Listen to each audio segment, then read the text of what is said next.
من فيض مولانا الغفور قرآن رب العالمين جاء لنا نبراس نور فيه السعادة واليقين أسمى المعاني في السطور نسمو بها دنيا ودين نلقى الشفاعة في النشور بدلائل النور المبين في حفظه تحلو الأمور ما خاب من يرجو المعين نلقى الشفاعة في النشور بدلائل النور المبين بدلائل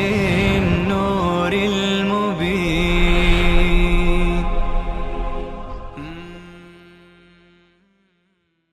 الحمد لله رب العالمين والعاقبة للمتقين والصلاة والسلام على سيدنا سيد الأنبياء وخاتم النبيين وعلى آله وأصحابه أجمعين. حال دلائل نقلی که عرض کردم 10 تا دلیل نقلی تفصیلی هست شروع میشه. تفصیلی به این معنی که به نام انبیا هست. اولین از موسی هست و هارون.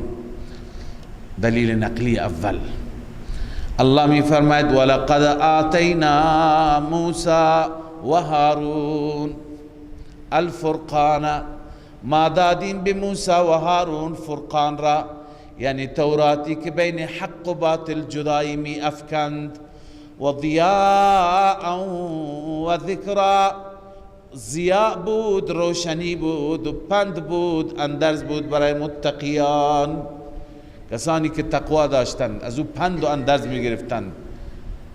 مشعل راه بود، روشن کننده راه بود. اما این متقین کی هستند که از او پند می گرفتند؟ الذين يخشون ربهم بالغیب. وصف اولشان آنانی که از ربشان می ترسند، ندیده می ترسند. وصف دوم و هم من الساعة مشفقون، و آنان از قیامت هم می ترسند. مشفقون یعنی خائفون. اینها متقیان هستند. پس تورات برای اینها ضیا هست، پند هست، اندرز هست. در تورات همه مسائل حق ثابت هست. و هذا ذکر، این ترغیب به سوی قرآن است الان که وقت تورات نیست. و هذا ذکر مبارک انزلناه، این قرآن پند و اندرز مبارکی هست که ما نازل کردیم. افانتم له منکرون، آیا شما اینو انکار میکنید؟ تسلیم بشید در مقابل قرآن و قرآن را بپذیرید. ولقد آتینا ابراهیم رشده، اون دلیل نقلی از موسی بود و این دلیل دوم نقلی هست تفصیلی از ابراهیم علیه السلام. الله می فرماید ولقد آتینا ابراهیم رشده، ما ابتدا به ابراهیم دادیم رشد. رشد به معنی هدایت، مسیر صحیح، مسیر درست. من قبل یعنی قبل از نبوت او بر مسیر درست بود. و کنا به عالمین، ما نسبت به ابراهیم عالم بودیم، یعنی ما میدانیم که به چه کسی نبوت بدیم، چه کسی صلاحیت و لیاقت دارد. اذ قال لأبيه و قومه ما هذه التماثیل، زمانی که ابراهیم به پدرش و به قومش گفت ما هذه التماثیل، این مجسمه ها چی هستند؟ التي انتم لها عاکفون، مجسمه هایی که شما برای اونها نشستید، معتکفید، شب و روز اطراف اینها جمع هستید. اینا چی هستند؟ ببین تماثیل جمع تمثال است. تمثال به معنی مجسمه. این مجسمه ها را آنها به شکل انسان هایی که اون انسان ها صالحین بودند و از بین رفته بودند به شکل اونها درست کرده بودند. و به شکل چیزهای مختلف، حتی به شکل ستاره ها، چون ستاره هم میپرستیدن، به هر شکل مجسمه را درست کرده بودن، به شکل فرشته ها، فرشته هم میپرستیدن. نه هر چی که در ذهن اونا، کسی فرشته که ندیده ولی در ذهن اونها هر تخیلی از فرشته بود، به همون شکل مجسمه را دیدید. انسان ها گاهی نقاشی میکشند، تو نقاشی میبینیم پری هست، این پری را کجا دیده؟ یک تخیلی ازش دارد، یک تصوری ازش دارد. پس اونها مجسمه هر چیز درست کرده بودند. کانت علی ما قیل صور الرجال، بر اساس اون چی که گفته شده مجسمه های مردان بود. یعتقدون فیهم، اون مردانی که معتقد بودن اینا به اونها، و قد انقرضوا، منقرض شده بودند، در دور گذشته رفته بودند. و قیل کانت صور الکواکب، و میگویند حتی صورتهای کواکب و ستاره ها بودند. صنعوها حسب ما تخیلوها، اونها را بر اساس تخیل خودشان درست میکردند. خب ابراهیم گفت این مجسمات چی هستند که شما انتم لها عاکفون، یعنی لاجل عبادتها مقیمون، به خاطر عبادتشون اطرافشون شما حلقه زدید و نشستید. قالوا وجدنا آباءنا لها عابدین، آنان گفتم ما پدرانمان را دیافتیم که اینها را عبادت کردند. فقلدناهم، ما از اونا تقلید میکنیم. قال لقد کنتم انتم و آباؤکم فی ضلال مبین، جواب خلیل، همانا شما بودید، شما و پدرانتان در گمراهی آشکار که شما بت عبادت میکنید.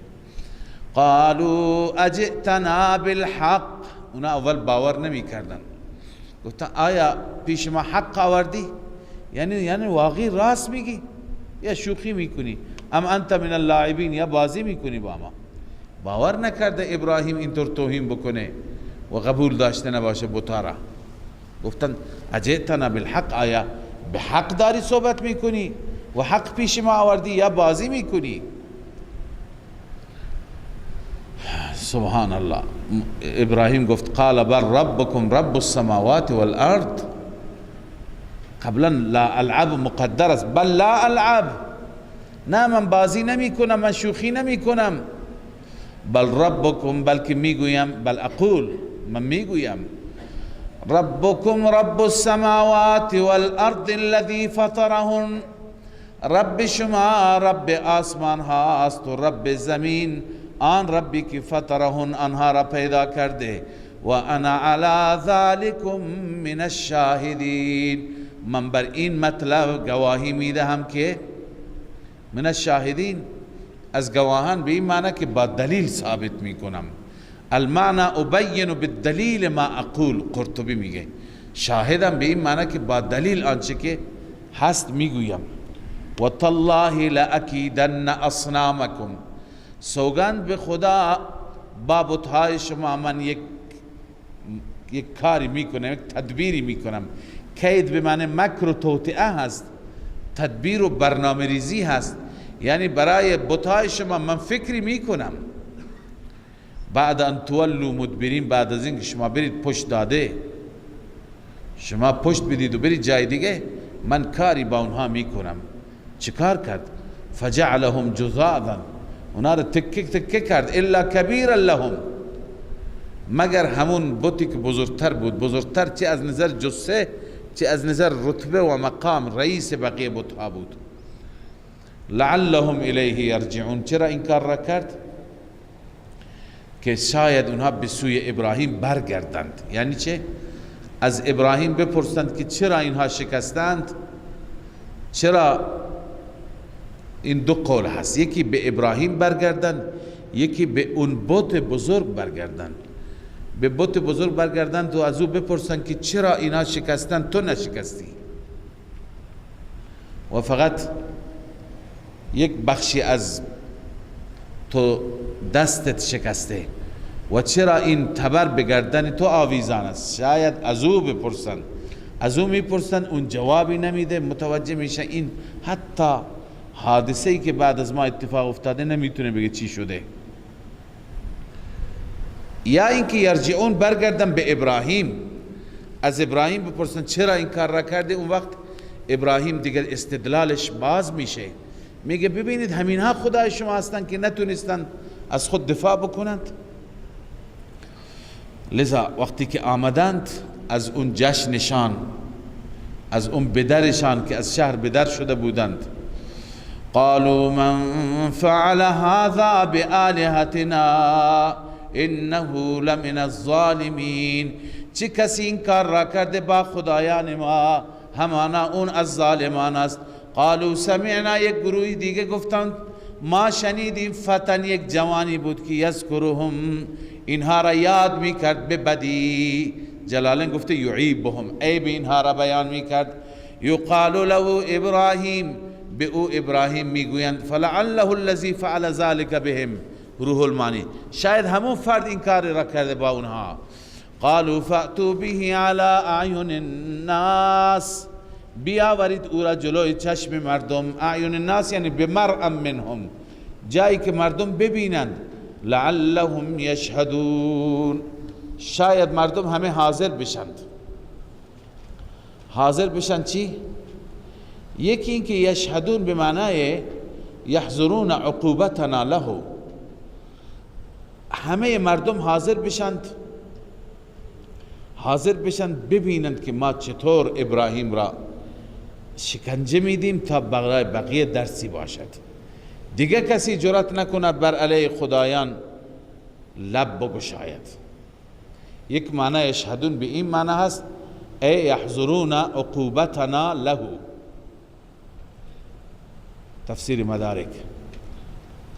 دوم این که نه، یشهدون به معنی گواه است، گواه باشند. یعنی ما در ملأ عام ما از ابراهیم بپرسیم، مردم هم ببینند که او داره بر علیه خدایان صحبت میکنه، اون وقت ما بتونیم راحت محاکمهش بکنیم، حجتی برای ابراهیم، بر علیه ابراهیم قائم باشه. هدف ابراهیم هم همین بود که در ملأ عام از او پرسیده بشه، در ملأ عام دلایلش خودش را بگه تا مردم ایمان بیاورند، عقیدهشون نسبت به خدایان باطل سست بشه. لذا آوردنش. وقتی که آورد اینجا اندماج است. القصه ابراهیم را آوردن، مردم را جمع کردند، همه الان بازجویی شروع شد. قالوا اانت فعلت هذا بآلهتنا، آیا تو انکار را کردی با آلهه ما، با معبودان ما یا ابراهیم، ای ابراهیم؟ قال بل فعله، اونا میگفتن بل فعله. بل فعله اگر متصل بخوانیم میشه فعله کبیرهم، این کار را بزرگشون کرده. کبیرهم هذا، این بزرگه. فاسألوا، بپرسید اگر صحبت میکند. اما اینطور خلاف میشه، کبیرشون نکرده بود. به این خاطر بعضی از علما اینجا توجیه میکنن، میگویند که اینجا توقف است. بل فعله کبیرهم هذا، فعله ای فعله فاعل، فعل من فعل، هر کسی کرده. کبیرهم هذا، بزرگترشون این بوده، از اون بپرسید. خودش کرده، کسی دیگه کرده. پس فعله اینجا توقف. یروى عن الكسائی انه كان يقف عند قوله بل فعله. کسائی اینجا توقف میکرد، ثم یبتدی، تفسیر کبیر، بعدا از اینجا ابتدا میکرد کبیرهم هذا. متوجه هستید؟ چنانچه بقیه میگویند که ابراهیم علیه السلام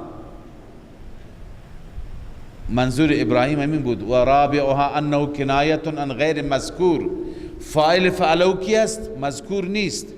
ای فعله من فعله، هر که کرده. و کبیرهم هذا ابتداء الکلام، تفسیر کبیر.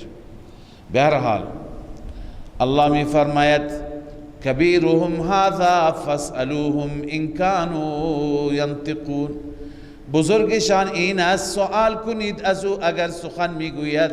فرجعوا الى انفسهم فقالوا انکم انتم الظالمون، اینها به خود برگشتند، یعنی با خود فکر کردند، بعد از این به این نتیجه رسیدن، به خود گفتند انکم انتم الظالمون، ظالم شمایید نه ابراهیم. ابراهیم نیست، شمایید ظالم که عبادت میکنی کسی را که نمیتونه صحبت کنه، ماجرا را بگه که چی شده. ای انکم انتم الظالمون به عبادت من لا ینطق بلفظة، عبادت کردید کسی را که یک لفظ نمیتونه صحبت کنه. ولا یملک لنفسه لحظه، برای نفسش یک لحظه مالک نیست. و کیف ینفع عابدی و یدفع عنهم البأس، پس اینها چطور عابدین خودشون را میتوانند که نفع برسانند و مشکل و مصیبت را از عابدین دور کنند، از خود نمیتونند. بله. ثم نکسوا علی رؤوسهم، نکس سرنگون شدن را میگند، یعنی سرانشون افکنده شد، افتاده شد. این کنایه از شرمندگی بی حد است. انسان خیلی شرمنده بشه سرش را خیلی پایین میگیره، زیاد مبالغه. اونها بعد به ابراهیم جواب دادند، خجل جواب دادند لقد علمت ما هؤلاء ينطقون، تو میدانی اینا صحبت نمی کنند. پس ابراهیم الان اینجا استدلالش باز شد. عجب، پس اینا حتی نمیتونن صحبت کنند، اینا خدایان شما هستند؟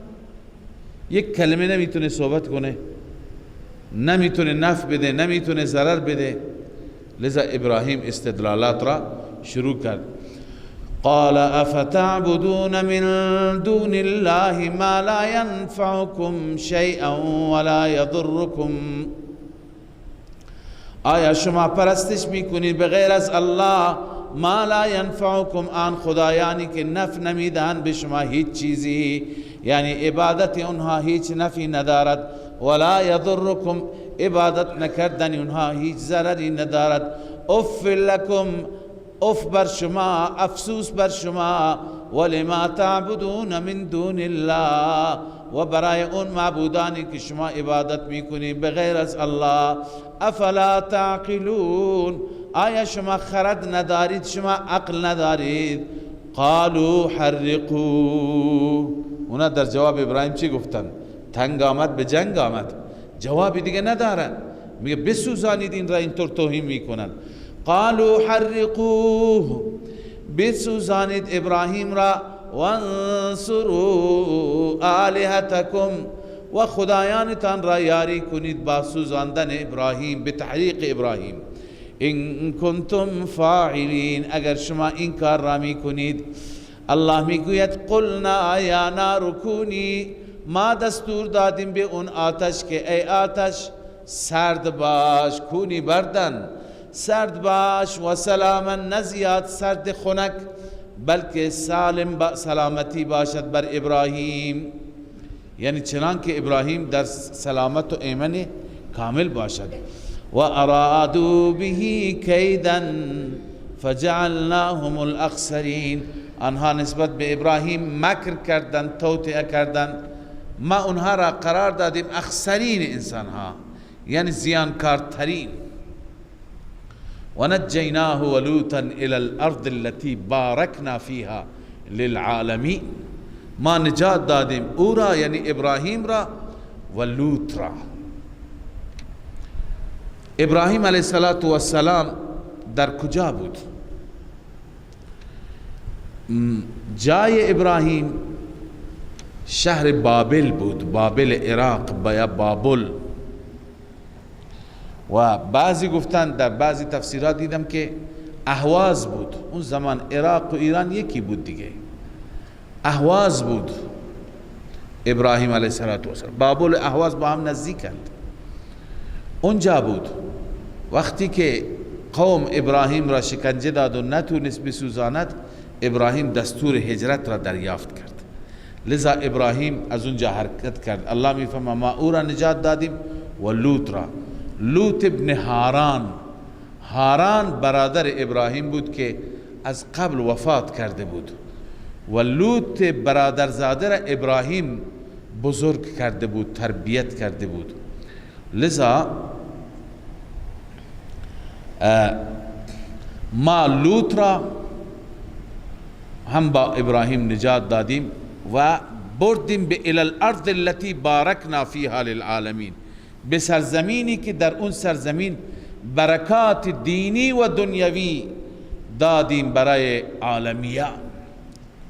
دینیش واه بر انبیا و دنیویش رونقی که اونجا دارد، آبادی و شادابی که اونجا دارد. و بعد از اون به برکت دعای ابراهیم و وهبنا له اسحاق و یعقوب النافله، ما اسحاق و یعقوب را به عنوان نافله دادیم، به عنوان عطیه، به عنوان هدیه. شاه عبدالقادر گفته انعام، پاداش. و کلا جعلنا صالحین، هر یک را صالح قرار دادیم، اسحاق را، یعقوب را از بندگان خاص. و جعلناهم ائمه، اینها را امام و پیشوا برای مردم قرار دادیم که یهدون به امرنا، اونا به امر و به دستور ما مردم را راهنمایی می کردند. و اوحینا الیهم فعل الخیرات، ما به اونها وحی کردیم کارهای خوب را، یعنی علم دادیم که چی کار بکنند. کارهای خوب را بالخصوص از میان کارهای خوب و اقام الصلاة و برپای نماز را به اونها تعلیم دادیم و ایتاء الزکات و دادن زکات را و کانوا لنا عابدین، آنها بندگان ما بودند، ما را عبادت می کردند. و لوطا آتیناه حکما و علما، خود داستان ابراهیم و واقع ابراهیم تمام شد که ابراهیم مبلغ این توحید بود. چه شکنجه هایی دادن، الله نجات داد، در عوض چه عطایایی و چه بخشش های خدا بهش داد. بعد از ابراهیم لوط هم برای همین دعوه ادعا مبعوث شد در میان قبیله صدوم یا شهر صدوم، اهل صدوم. و لوطا آتیناه حکما و علما، بعد از آن ما دادیم به او حکم یعنی نبوت و علما یعنی علم شریعت. و نجیناه من القرية التي كانت تعمل الخبائث، ما نجات دادیم لوط را از اون قریه‌ای که عمل خبیث انجام میداد، عمل خلاف فطرت بشری و بی عفتی انجام میداد. انهم كانوا قوم سوء فاسقین، علت اینه که اونا قوم بدذات بودن. سوء یعنی بدذات، فاسق یعنی بدکار. و ادخلناه فی رحمتنا، ما داخل کردیم لوط را در رحمت ما. انه من الصالحین، همان لوط علیه السلام از صالحین بود، دارای عصمت بود، الله او را حفاظت کرد و بقیه قوم را الله عزوجل عذاب داد. و نوحا اذ نادى من قبل فاستجبنا له فنجيناه وأهله من الكرب العظيم ونصرناه من القوم الذين كذبوا بآياتنا إنهم كانوا قوم سوء فأغرقناهم أجمعين. در بحث دلائل نقلی و سلسله دلائل نقلی از انبیاء علیهم الصلوات و التسلیمات بودیم. ستا دلیل نقلی از موسی، ابراهیم، لوط خواندیم که برای اثبات توحید آمدند و قوم که نپذیرفت به عذاب گرفتار شدند. حال دلیل نقلی تفصیلی از سیدنا نوح علیه السلام، اما از آنجایی که زمان نوح علیه السلام قبل از اینها بود میخوانیم و نوحا اذ نادا من قبل، ندا کرد الله را قبل، یعنی قبل از زمان ابراهیم. فاستجبنا له، ما اجابت کردیم. یعنی نوح علیه السلام هم ما را فریاد زد، هم از ما استمداد طلبید، از ما کمک خواست. پیامبر اولوالعزم خدا بود، ما اجابت کردیم. فنجیناه و اهله من الکرب العظیم، او را نجات دادیم و اهل و عیالش را نجات دادیم از مصیبت بزرگ. مصیبت بزرگ همین طوفان بود که شدید و مدید بود، طولانی هم بود، شدید هم بود. و نصرناه من القوم الذين كذبوا بآیاتنا، او را نجات دادیم، این او را نصرت کردیم. این بیان استجابت است. چگونه؟ فاستجبنا له، او را یاری کردیم، یاری رساندیم از قومی که تکذیب میکردن آیات ما را.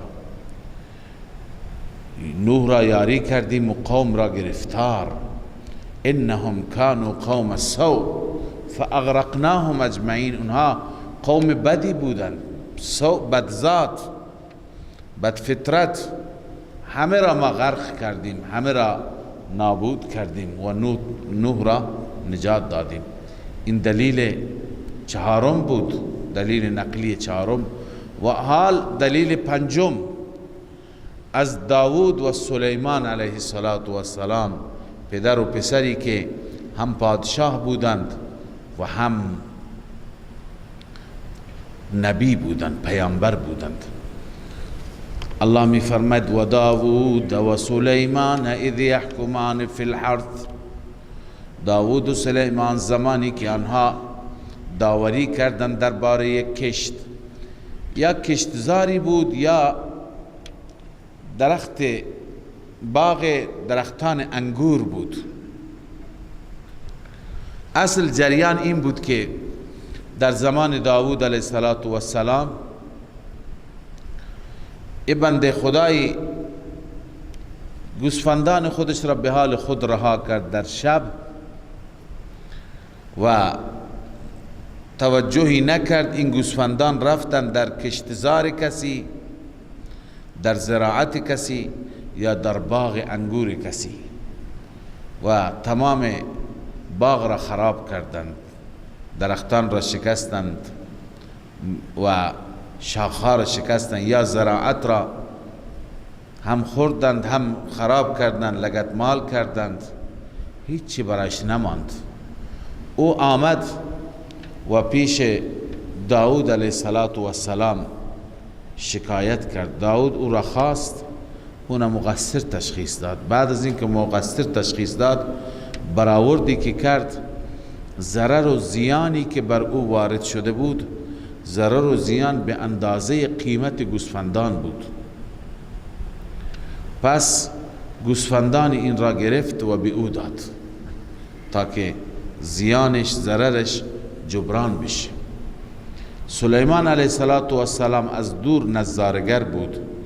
بعد از اینکه دو طرف برگشتند، یکی راضی بود یکی ناراضی بود. به یکی گوسفند رسیده بود راضی بود، اما صاحب گوسفند ناراضی بود که ضرر کرده بود، ولی خب حقش بود. چرا گوسفندان خودش را حفاظت نکرد تا به مردم ضرر وارد کنند؟ سلیمان وقتی که پرسید که پدر چه فیصله کرد، اونها فیصله را گفتند. گفت که اگر من بودم یک راهکار بهتری، راه حل بهتری بلد بودم. حضرت داود از طریقی متوجه شد و شنید که سلیمان انتقاد دارد و پیشنهاد بهتری دارد. از سلیمان خواست که تو پیشنهاد چیه؟ سلیمان علیه السلام گفت که پیشنهاد من اینه که گوسفندان را به صاحب باغ بده، اما نه به صورت ملک، به صورت عاریه، به صورت امانت، تا ازشون استفاده بکند، و باغ را تحویل بده به صاحب گوسفندان تا اون باغ را اصلاح بکند، کار بکند، تا زمانی که کار میکند، باغ را اصلاح میکند، درست میکند، هر چند طول میکشد، گوسفندان در دست صاحب باغ باشد، از شیرشان، از پشمشان هر نوع استفاده میکند بکند، تا اینکه باغش را بیارد به همون جای برسوند که روز اول بود. بعد از اون باغش را به همون شکل سالم با همون محصولات قبلی تحویل بدهد و گوسفندان خودش را تحویل بگیرد. حضرت داود علیه السلام پسندیدند، مجدد خواست و داوری سلیمان را عملی کرد، اجرایی کرد. این را قرآن ذکر کرده. و داود و سلیمان اذ یحکمان فی الحرث، زمانی که آنها داوری کردند در کشت، اذ نفشت فیه غنم القوم، زمانی که نفشت به معنی رعت لیلا، در شب چریدند. نفش میگویند که گوسفندان در شب به حال خودشون رها میشند و هر جا دلشون میخواد میرند، هر جا که در شب بچرند. و کنا لحکمهم شاهدین، ما نسبت به حکم آنها گواه بودیم، حاضر بودیم. ففهمناها سلیمان، ما فهماندیم آن را، یعنی حکومت را، منظور حکومت داوری، حکمیت، ما به سلیمان فهماندیم. و کلا آتینا حکما و علما، هر یک را ما حکم دادیم، حکم یعنی نبوت، و علما علم شریعت، فقه، فهم دین. و سخرنا، اینا کمالات مشترکه هستند، هر یکی نبوت داشت، هر یکی فهم دین داشت، اما بعضی خصوصیت هایی داشتن که دیگری نداشت. پدر چیزایی داشت که پسر نداشت، پسر چیزایی داشت که پدر نداشت. و سخرنا مع داود الجبال یسبحن والطیر، کمالات خاص داودی. ما مسخر کردیم با داود کوها را که تسبیح می گفتند، و الطیر، و پرندگان تسبیح می گفتند. قالن، ببین حالا که الانم تسبیح می گویند. اما وقتی که داود علیه السلام می رفت و زبور را می خواند، خواندیم قبلا که کتاب زبور همیش مناجات، همیش دعا، تسبیح، تحمید. وقتی که می خواند و با یک ترانه خاصی الله را یاد می کرد، ذکر می کرد، کوها هم صدا می شدند. الله می داند با چه کیفیتی. کوه هم به زبان می آمد و تسبیح می گفت، و بالای سر پرندگان و بلبل ها هم آواز می خواندند و تسبیح الله را می گفتند و بالای سر داود می گشتند. لذا یک صحنه بسیار جالب و زیبا و دیدنی از تسبیح داود و کوها و پرندگان ایجاد می شد. این ویژگی داود بود. و کنا فاعلین، ما انجام می دادیم، انجام دهنده ما بودیم. و دیگه از کمالات داودی، و علمناه صنعت لبوس لکم، ما به او تعلیم دادیم، آموزش دادیم ساخت لباسی برای شما. منظور از لباس، لباس زرهی بود. لتحصنکم من بأسکم، تاکه شما را از جنگتان حفاظت کند. لباس زرهی حفاظ است برای بدن. فهل انتم شاکرون، آیا شما شکر میکنی؟ استفهام طلبی، یعنی بله می طلبت که شما شکر کنید، تشکر و سپاس از الله داشته باشید به خاطر این نعمت ها. ولسلیمان الریح عاصفا، این کمالات خاص سلیمان است. الله می فرماید برای سلیمان ما مسخر کردیم، ای سخرنا، مسخر کردیم برای سلیمان باد را در حالی که عاصف وزنده بود، می وزید. در اختیار سلیمان بود. حتی در آیات دیگری میخوانیم که هرگاه سلیمان میخواست به جای سفر بکند، بر تخت می نشست، همه ارکان سلطنت می نشستند، به دستور سلیمان باد تخت را بلند می کرد و آرام آرام می برد، مثل هواپیماهای امروز. و هر جایی که می خواست، غدوها شهر و رواحها شهر، یعنی مسیر یک ماه را در یک صبح یا در یک شام، یک بیگاه، مسیر یک ماه را می پیمود. لذا الله می فرماید ولسلیمان الریح عاصفة تجری بامره الى الارض، که جاری بود اون باد به امره، یعنی به امر الله، الى الارض التي بارکنا فیها، به سوی سرزمینی که ما برکت انداختیم در آن سرزمین، یعنی سرزمین شام. و كنا بكل شيء عالمین، ما به هر چیز عالم و آگاه بودیم، ما انجام میدادیم.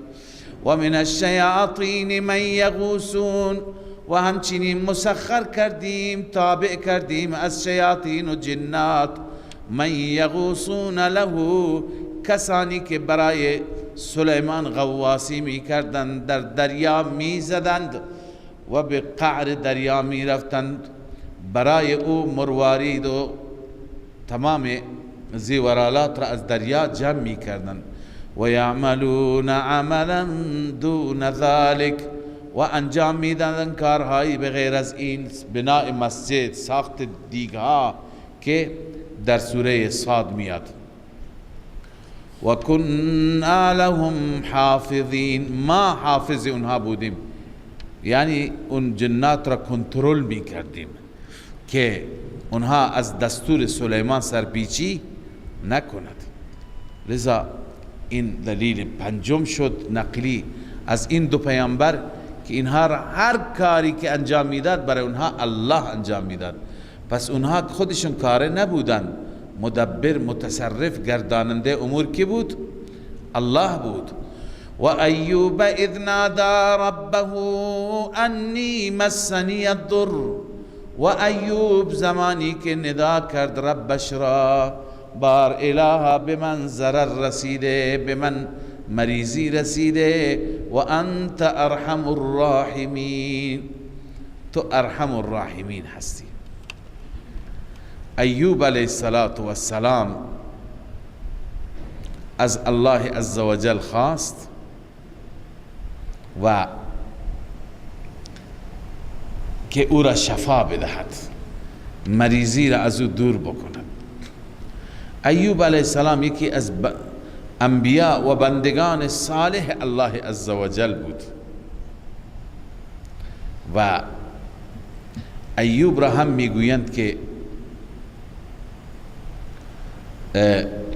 از نوادگان حضرت ابراهیم بود از طریق اسحاق علیه السلام، اما نه از فرزندان یعقوب، بلکه بغیر از یعقوب عنوس یا فنوس از اون طریق بود و در خانه ایوب نوه حضرت یوسف بود، یعنی همسرش نوه حضرت یوسف. ایوب هم خدای عزوجل بهش مال زیاد داده بود، سرمایه هم زیاد داشت و بسیار دیندار بود، عابد بود، زاهد بود. در روایت های تفسیری که زیاد مورد اعتماد هم نیستند، این آمده که الله عزوجل از این بنده اش ایوب تعریف کرد. شیطان لعین گفت که این که کمالی نیست، همه چیز دارد، مال دارد، اولاد دارد، امکانات دارد، لذا تو را عبادت می کند، چاره‌ای بجز عبادت ندارد، خوشحال است، شاد است. اگر نداشت تو عبادت می کرد، اون وقت میگویند که خدای عزوجل مال و اولادش را از بین برد. مال زیاد داشت، والله اعلم، میگویند که 7000 گوسفند داشت، 3000 شتر داشت، 500 جفت گاو داشت و 500 تا الاغ داشت. خیلی حیوانات و مال داشت و 7 پسر داشت، 3 تا دختر داشت. یه روزی یک روز حادثه افتاد. حیوانات در چراگاه ها می چریدند و مشغول بودند و فرزندان حضرت ایوب در یک دعوتی، در یک مراسم یه جای نشسته بودند، در یک خانه که به امر الله عزوجل بادی آمد، طوفانی آمد که با خودش آتشی همراه داشت، همه حیوانات را از بین برد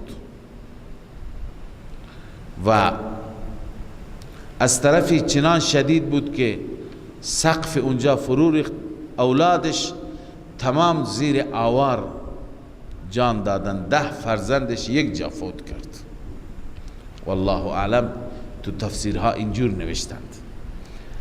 همزمان یکی آمد خبر داد که تمام مالها سوختند، تمام گوسفندان و شترها مردند، از بین رفتند. ایوب علیه السلام بنده صابر بود، شکر خدا به جا گفت که کسی دیگه آمد و خبر داد که همه فرزندانت کشته شدند، مردند. باز هم ایوب به جا آورد و شروع کرد به عبادت و به طاعت. همه را خدا مال را هم ازش گرفت و اولاد.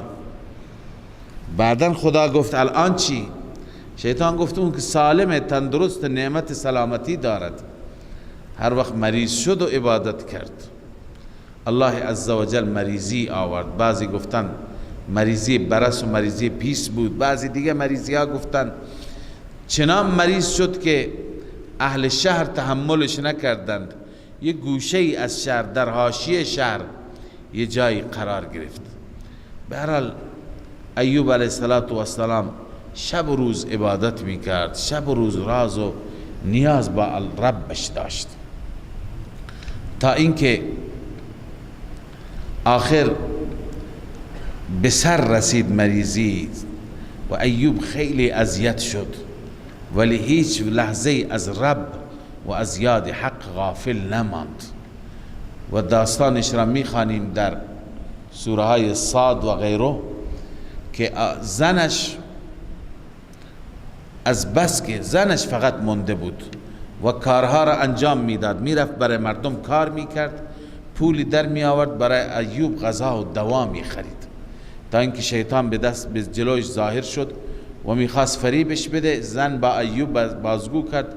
ایوب علیه السلام گریه کرد و از خدا خواست که این آسیب را، این مریضی را، مصیبت را دور کند که مال رفت، جان رفت، اولاد رفت، سلامتی و تندرستی رفت، الان خطر ایمان هم هست. الله تعالی دعایش را اجابت کرد و می فرماید همه چیز را برگرداندیم، که بعضی از مفسرین معتقدن برگرداندن بچه ها به این معنی که اون اولاد را الله دوباره زنده کرد. لذا این دلیل نقلی ششم از ایوب است. الله می فرماید و ایوب اذ نادى ربه انی مسنی الضر. ایوب زمانی که ندا کرد ربش را، فریاد زد ربش را، رب انی مسنی الضر، به من ضرر رسیده، به من آسیب رسیده، و انت ارحم الراحمین، تو ارحم الراحمینی. فاستجبنا له فکشفنا ما به من ضر. الله می فرماید ما اجابت کردیم، دور کردیم از او آن آسیبی که داشت، و آتیناه اهله، و ما دادیم به او اهلش را، و مثلهم معهم، و مثل آن اهل را، رحمتا من عندنا، رحمتی از جانب ما. میگن الله عزوجل بعدا به حضرت ایوب 160 سال سن داد. 160 سال که نه تنها اون اولادش بلکه 4 پشتش از اولاد و احفاد ایوب علیه السلام جلوی چشمش بودند که الله عزوجل فرزند داد، نوه و نبیره داد، تا اینکه به 4 پشت رسید. و ذکرى للعابدین، این پندی هست برای عابدین، عبادت گزاران که بر عبادت استقامت کنند. و اسماعیل و ادریس و ذوالکفل، همچنین اسماعیل و ادریس و ذوالکفل دلیل نقلی هفتم است. این سه پیامبر را یاد کردند، یکی اسماعیل، یکی ادریس و یکی ذوالکفل. اسماعیل که فرزند ابراهیم است. ادریس را هم قبلا خواندیم که بعضی گفتن اسمش اخنوخ هست یا خنوخ، و ادریس لقبش هست، از فرزندان شیس ابن نوح هست و جد حضرت نوح علیه السلام است. و ذوالکفل هم بعضی میگن ادریس همه الیاس است، والله اعلم. و ذوالکفل کسی که متکفل بشه، میگویند که این از خلیفه حضرت یسع بود و بعضی گفتن خلیفه حضرت الیاس. این کسی بود که به عهده گرفته بود، تحت تکفل خودش گرفته بود تمام یتیم ها را، تمام بیوه ها و بی سرپرست ها را، به فکر غذا و خوراک اونها بود، به فکر لباس و راحت اونها بود. به این خاطر میگن ذوالکفل بهش میگفتن، یعنی همه چیز را به تحت تکفل خودش گرفته. والله اعلم.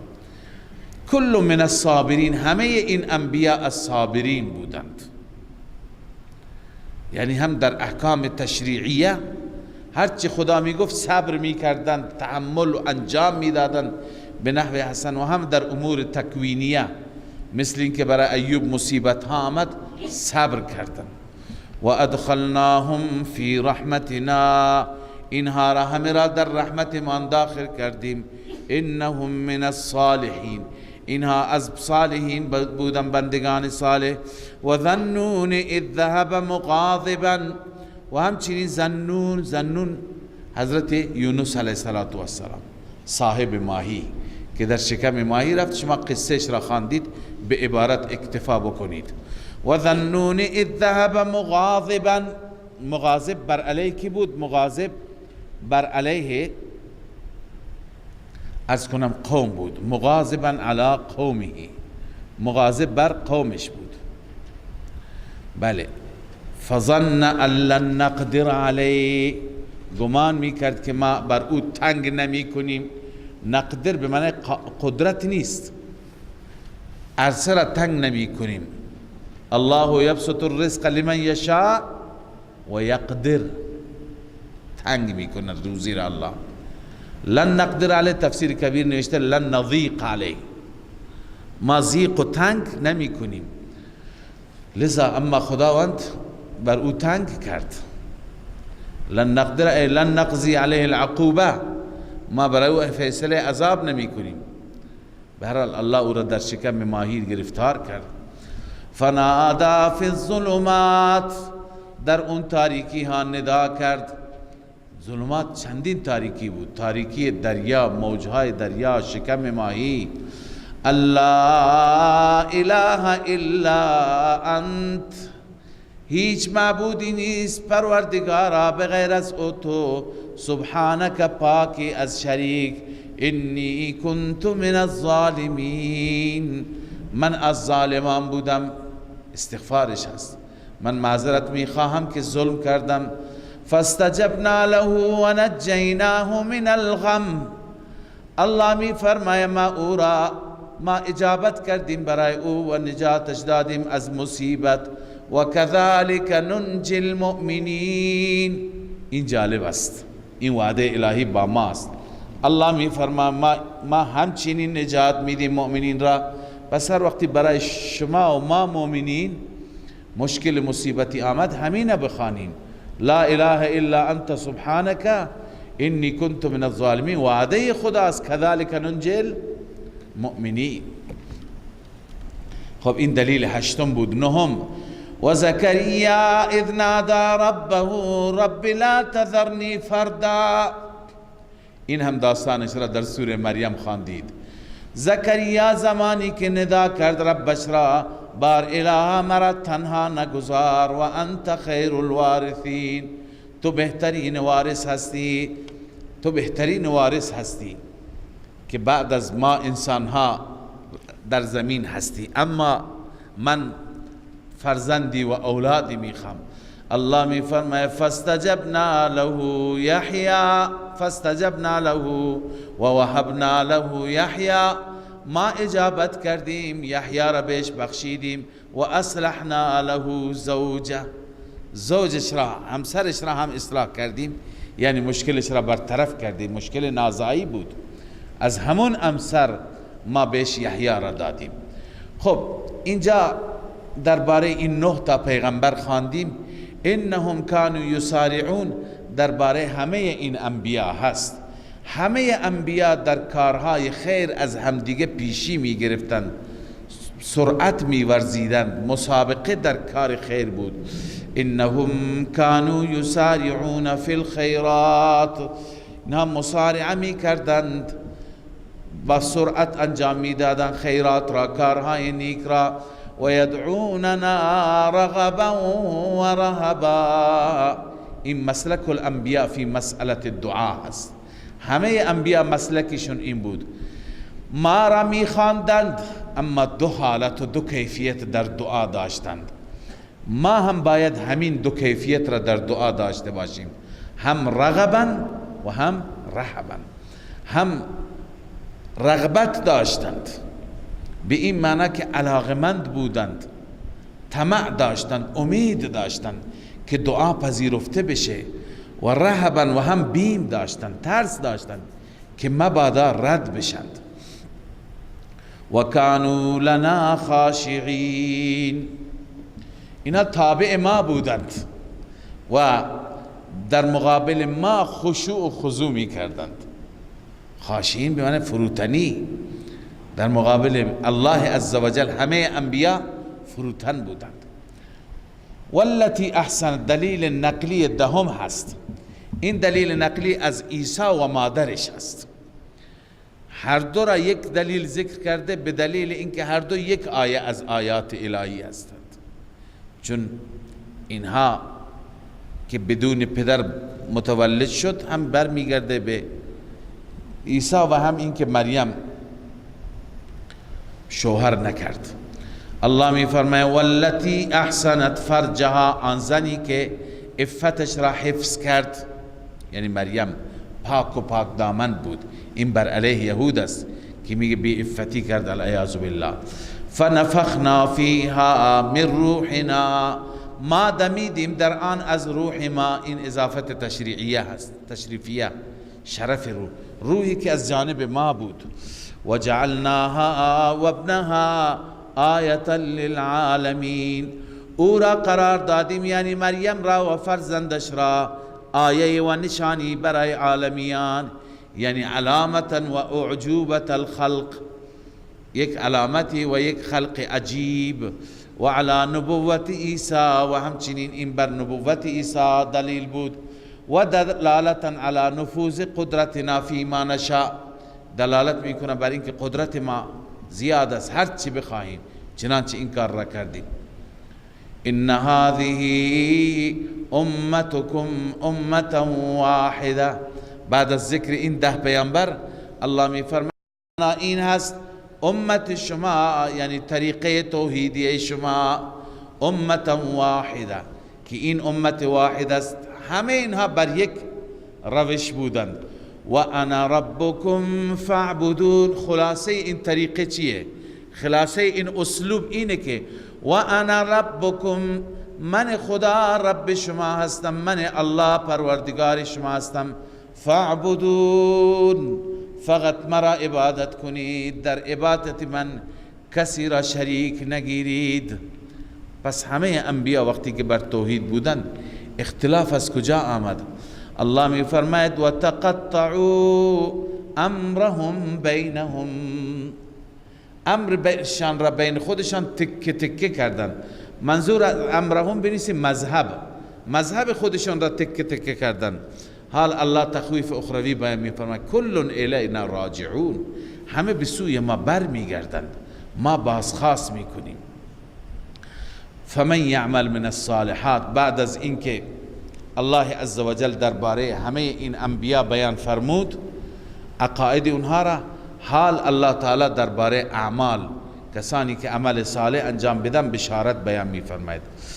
فمن یعمل من الصالحات و هو مؤمن، هر کسی عمل صالح انجام بده، شرط قبولیت ایمان داشته باشه، کافر عملش قبول نمیشه. فلا کفران لسعیه، یعنی این سعیش ناسپاسی و ناقدری نمیشه. الله تعالی در مقابل این سعی که کرده، این عبادتی که انجام داده پاداشش میده. و انا له کاتبون، همان ما نویسنده او هستیم، یعنی تمام اعمالش را ما ثبت میکنیم، می نویسیم. و حرام علی قریة اهلکناها انهم لا یرجعون. الله تعالی می فرماید حرام است. اینجا حرام به معنی محال، به معنی ممتنع. علی قریة، قریه‌ای که ما برایش فیصله عذاب کردیم، که اهلکناها، ما آن را هلاک کردیم، یعنی هلاکت برای اون قریه نوشتیم. محال است که این قریه انهم لا یرجعون. چی محال است؟ اینکه اونها از شرک بر نمیگردند، برگشتنشون از شرک محال است. یک تفسیر اینه، چنانچه گفته المعنا و ممتنع علی قریة، ممتنع و محال است بر قریه‌ای که قدرنا هلاکها، ما هلاکت برای این قریه را مقدر کردیم. او حکمنا، یا ما فیصله کردیم که این قریه باید چی بشه؟ هلاک بشه. محال است، چیر محال است؟ رجوعهم الینا، ای توبتهم، اینا بر نمیگردن از کفر، اینا بر نمیگردن از شرک، بلکه چی؟ اینها بدون کفر بدون ایمان می روند. اما بعضی دیگه توجیه می کنند که حاصل همین یکی هست. شیخ رحمه الله می فرماید که حرامون خبر مبتدا محذوف است. مبتدا محذوف چیه؟ الایمان، یعنی الایمان حرام علی قریة اهلکناها، بر قریه‌ای که ما فیصله هلاکتش بکنیم ایمان حرام است. این مبدل منه هست. انهم لا یرجعون بدل است. حرام است یعنی چه؟ یعنی این که انهم لا یرجعون، ای لا یرجعون عن الشرک. قال مجاهد والحسن لا یرجعون ولا یتوبون عن الشرک، از شرک توبه نمی کنند. لذا الله می فرماید که انهم لا یرجعون، اینها توبه نمی کنند حتی اذا فتحت یأجوج و مأجوج. این زمان همه توبه می کنند ولی توبه درد نمی خورد. تخویف اخروی. حتی زمانی که گشوده می شوند، باز کرده می شوند یاجوج و ماجوج، یعنی آزاد می شوند. بعضی ها که می گویند معتقدند یاجوج و ماجوج، خب بعد از این که سد ذوالقرنین بسته شد محبوس هستند تا نزدیک قیامت.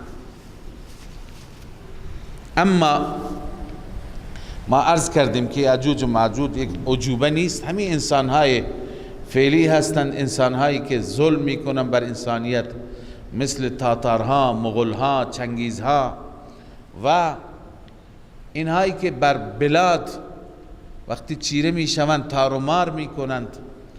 خب اینها در قرب قیامت هم ناگهان بر همه بلاد چیره میشن، مسلط میشن، همه اهل دین را از بین میبرند، مسلمانان را میکشند، خودشون میمانند تا اینکه عذاب خدا بر اونها میاد. حتی اذا فتحت یأجوج و مأجوج، حتی وقتی که یأجوج و مأجوج گشوده میشوند، و هم من کل حدب ینسلون، از هر بلندی ینسلون، بس به سرعت به سوی پایین میآیند. معلوم میشه طرفهای شمال هستند، از اون سمت به سمت پایین به سمت جنوب می آیند و شهرها را بلاد را تصرف می کنند. ینسلون یعنی یسرعون. خب بعضی گفتند که منظور از یاجوج و ماجوج یعنی تمام خلق هست، تنها یک قوم خاص که یاجوج و ماجوج که اولاد یافس ابن نوح هستند اونها مراد نیستند. ببینید این قول ابن مسعود است.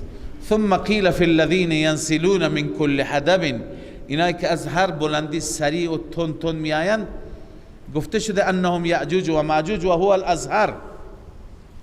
ظاهر همین است و هو قول ابن مسعود و ابن عباس.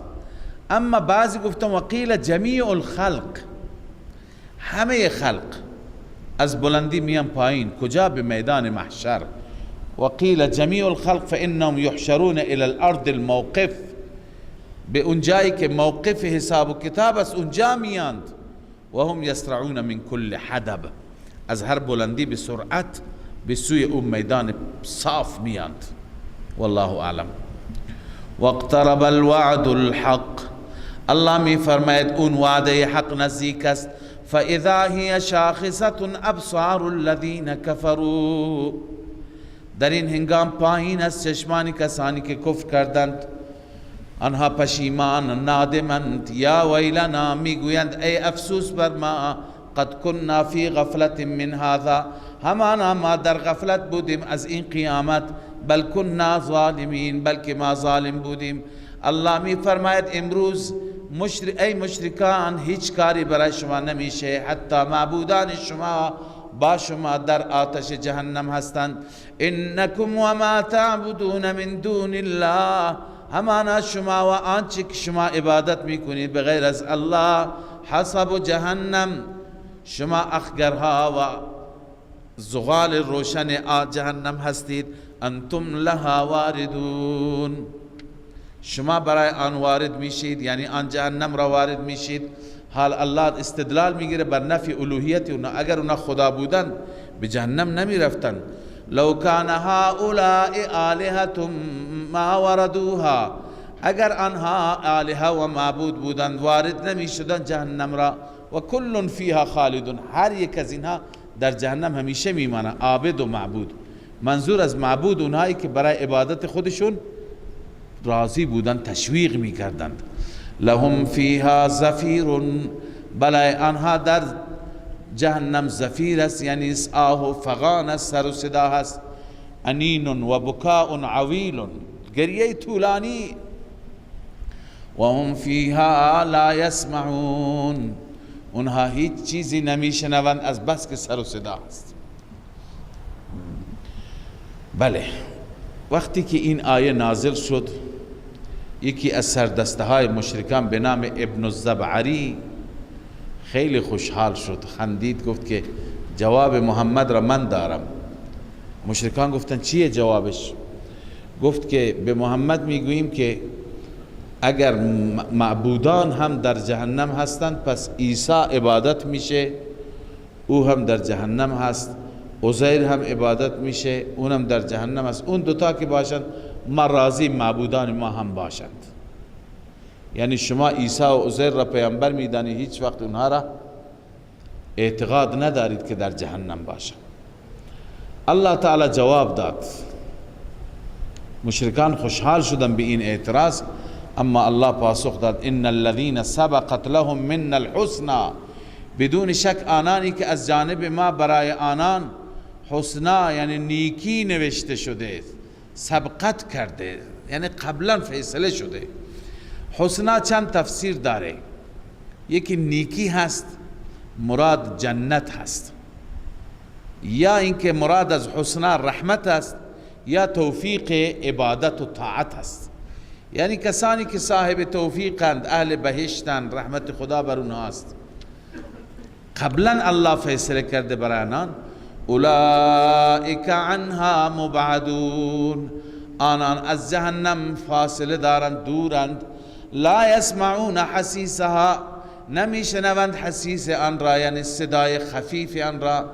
و هم فیما اشتهت انفسهم خالدون، و این انسان ها در آن نعمت هایی که اشتهت انفسهم، دلشان بخواهد، همیشه میمانند. لا يحزنهم الفزع الاکبر. الله می فرماید که آنان را غمگین نمی کند فزع اکبر. فزع وحشت را می، این وحشت بزرگ قیامت. و تتلقاهم الملائکه، اکرام مؤمنین، ملائکه آنها را ملاقات می کنند و بهشان می گویند هذا یومکم الذی کنتم توعدون، این همان روزی هست که شما وعده داده شدید برای نجات ابدی، الان وعده شماست. یوم نطوی السماء کطی السجل للکتب. این کی هست؟ الله ذکر می کند قیامت را. نطوی السماء کنایه از درهم برهم شدن عالم است، یعنی آسمان را ما می پیچانیم، مثل پیچاندن سجل. سجل گفتن معنی منشی هست و بعضی گفتن سجل معنی پرونده، مثل عرض کنم پیچاندن منشی للکتب، مکتوبات را نوشته ها را. ببینید پرونده ای که یک طولانی باشد بعدا اون را جمع بکنن می پیچند، در قدیم اینطور می پیچند. لذا مثل همین که یک پرونده پیچونده میشه، آسمان پیچونده میشه و جمع میشه. کما بدأنا اول خلق نعیدو، همان گونه که ما آغاز کردیم در اول پیدایش همچنین ما بر میگردانیم، یعنی دوباره انسان را می آفرینیم. وعدا علینا، این وعده هست بر ما، انا کنا فاعلین، همانا ما انجام میدیم. حال وقتی که قیامت برپا بشه، آسمان پیچونده بشه، جمع بشه، ستاره ها خورشید هر یکی مأموریتش تمام بشه، چه اتفاقی می افتد؟ بشارت اخروی. الله می فرماید ولقد كتبنا فی الزبور من بعد الذکر، همانا ما در زبور نوشتیم بعد از ذکر. بعد از ذکر منظور از ذکر یا صحف ابراهیم علیه السلام است یا بقیه کتاب های آسمانی مثل صحف موسی و تورات. بعد از بقیه ذکر پند و اندرس ها، صحف ابراهیم، صحف موسی، ما در زبور نوشتیم ان الارض یرثها، همانا سرزمین. منظور از سرزمین چیه؟ سرزمین بهشت. ان الارض لله نتبوأ من الجنة. ارض در چندین جای قرآن آمده به بهشت گفته میشه. نورثها من یشاء من عبادی، یرثها عبادی الصالحون، بندگان من که صالح هستند، موحدند، آنها وارث بهشت میشوند. ما در زبور نوشته بودیم بعد از اینکه در صحف ابراهیم هم نوشته بودیم. بعضی گفتن مراد از ارض مقدسه هست، یعنی شام، بیت المقدس. عاقبتاً بندگان صالح من وارث می شوند. ان فی هذا لبلاغا لقوم عابدین، در پایان هم ترغیب الی القرآن هست و هم دلیل وحی هست. الله می فرماید همانا در این قرآن بلاغ هست، پیام الله هست، رسوندن پیام هست، اما لقوم عابدین، برای قوم عبادت گزار. و ما ارسلناک الا رحمتا للعالمین، ما نفرستادیم تو را ای محمد صلی الله علیه وسلم مگر رحمتی برای عالمیان، برای جهانیان. ببینید رحمتی هست برای همه جهانیان. من قبلا خدمت شما عرض کردم منظور از جهانیان فقط مسلمانان نیست. رسول الله برای مسلمان و غیر مسلمان رحمتی هست، به دلیل اینکه با وجود رسول الله، به برکت دعای رسول الله بر این امت عذابهای مثل پیشینیان، عذابهای همگانی دست جمعی، عذابهای خطرناک و وحشتناک مثل خسف و غرق و اینها نمیاد، تبدیل به خنزیر و تبدیل به قرده نمی آید. عن ابن عباس ان کان محمد رحمتا لجمیع الناس، ابن عباس میگه برای همه مردم رحمته. فمن آمن به و صدق به سعده، هر کسی که ایمان بیارد و تصدیق بکنه خودش که از اهل سعادته. و من لم یؤمن به سلم، هر کسی ایمان نیاورد بازم سالم است. مما الحق الامم، اون مصیبت هایی که بقیه امت ها ملحق شدن، من الخسف والغرق، خسف آمد بر اونها، در زمین فرو رفتن، غرق شدن. بر این امت نمیاد. پس رحمت برای مسلمانان نه، برای عالمیان. قل انما یوحى الی انما الهکم اله واحد، بگو جزی نیست که وحی شده به سوی من. این مطلب که اله شما این دلیل وحی است. بازم اثبات مدعا، اله شما اله یگانه است، معبود شما معبود یگانه است. فهل انتم مسلمون، تسلیم میشید؟ استفهام طلبی، یعنی از شما میخوام تسلیم بشید. فان تولوا، اگر آنان اعراض کردند، اگر آنان روی گردانی کردند، به صورت اتمام حجت به آنان بگو فقل آذنتکم علی سواء، همانا من به شما اعلام کردم. چی را اعلام کردم؟ ما اوحى الله، هرچی که خدا به من وحی کرده بود اون اعلام کردم. علی سواء یعنی بلا تبعیض، بلا تخصیص، برابر به همه رسوندم مطلب را. و ان ادری اقریب ام بعید ما توعدون، این جوابشون است که میگفتن عذاب کی میاد. جواب میده پیغمبر من نمیدانم، این نافیه هست، نمیدانم من اقریب ام بعید، آیا نزدیک است یا دور است، ما توعدون، عذابی که شما وعده داده میشوید. انه یعلم الجهر من القول، همانا اون ذات میداند جهر را از قول، یعنی علنی بکنید چیزی را یا مخفی بکنید. و یعلم ما تکتمون، میداند شما آنچه که کتمان میکنید. و این ادری لعله فتنة لکم، باز هم این نافی است، نمیدانم شاید این تأخیر عذاب امتحانی است برای شما که آیا ایمان می آورید یا کفر می کنید. و متاع الی حین، و بهره مختصری از امکانات دنیا تا یک مدتی. قال رب احکم بالحق، در پایان سوره تخویف دنیوی هست و حکایت از باز هم نبی مکرم صلی الله علیه وسلم. قال، این پیغمبر گفت رب احکم بالحق، خدایا به حق فیصله کن، به حق داوری کن. و ربنا الرحمن المستعان، رب ما رحمان است، اون ذاتی که المستعان از او استعانت طلبیده میشه. علامات تصفون بر آنچه که شما توصیف میکنید و بیان میکنید. سوره مبارکه انبیاء تمام شد. صدق الله العظیم. من فيض مولانا الغفور قرآن رب العالمين، جاء لنا نبراس نور فيه السعادة واليقين، أسمى المعاني في السطور نسمو بها دنيا ودين، نلقى الشفاعة في النشور بدلائل النور المبين، في حفظه تحلو الأمور، ما خاب من يرجو المعين، نلقى الشفاعة في النشور بدلائل النور المبين، بدلائل